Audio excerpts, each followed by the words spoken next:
Welcome back to my Central Virginia garden, and I have not taken you more recently to what I call my kitchen garden because with the illness of my father-in-law and his subsequent passing and all that's come with that, that happened in the spring and summer, this space just went completely crazy.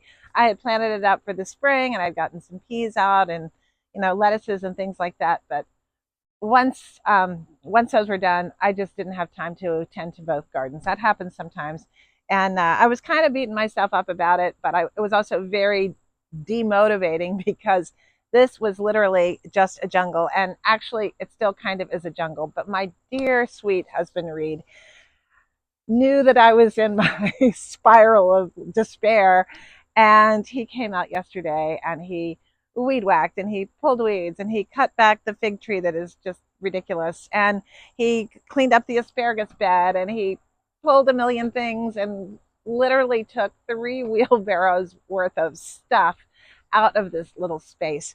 And so I'm very grateful for that, and I'm very fortunate for that because I think he recognized that I was just in such a state about it that I was just kind of at the point of ignoring it and maybe it'll go away. But no, it wouldn't go away. So I'm just going to kind of give you a small little look around and no judgment, please, uh, and just show you what's happening. And then I'm going to be able to plant a few things because of the work that he did in here yesterday. So that's exciting. A few fall things.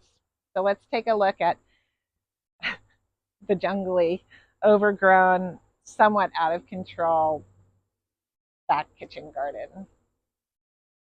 You can see that there's still a lot to be pulled and maybe weed whacked down in this area. Strawberries have just sort of taken over. This sage plant is doing very nicely. These are flowers that I planted in the spring, sort of at the last minute, and they're growing, as is a whole boatload of volunteer blue spice basil.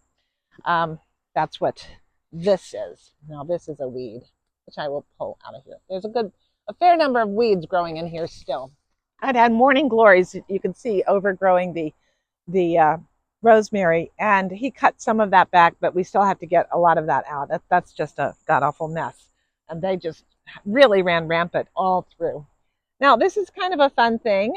These are maypops, a passion flora, and yes, they are edible and they're quite tasty. A couple things I don't love is this poison ivy, so I'm going to have to be very careful working around this and get rid of that. The other thing about the passiflora vine, it is native, but it is also really goes rampant. When I was at the nursery up at Edible Landscapes recently, I noticed that it was growing everywhere there, and they said, yep, that's what they do.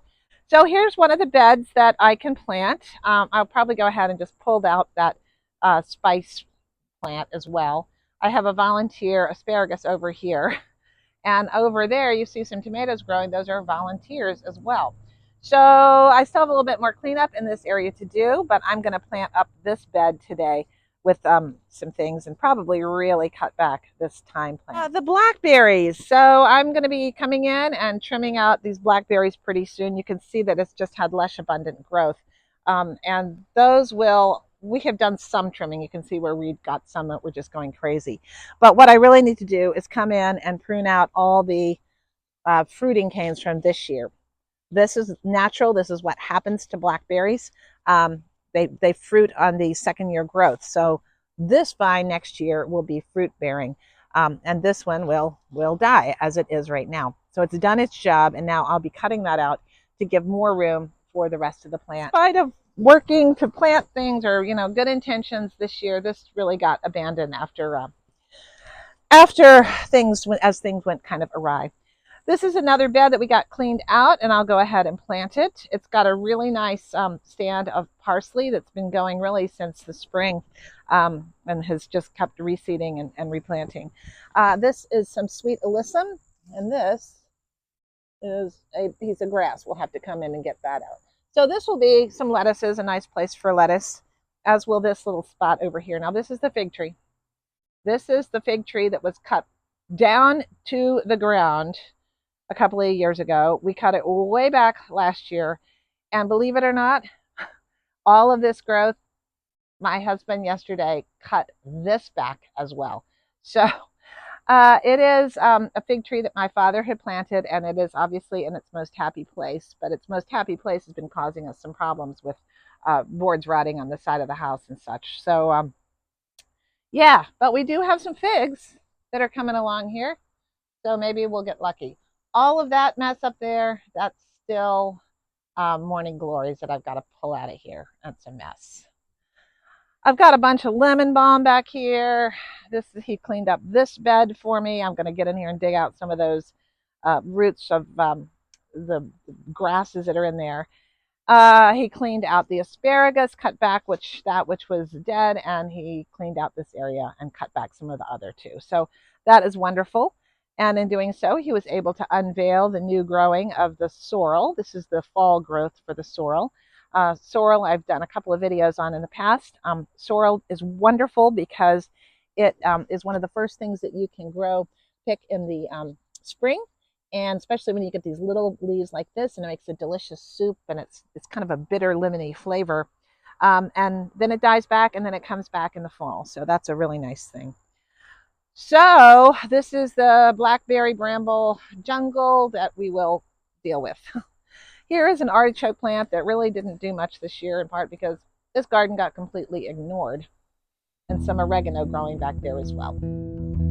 And so just as if on cue, my husband just came back from the grocery store. So I guess the moral of the story is you can start again, and it's nice to have a fresh start in this garden space. Thank you so much for watching. I hope your garden's growing well, and I hope you're well. Take care. Bye. I'm going to have to deal with this poison ivy because I can see that that's going to be an issue.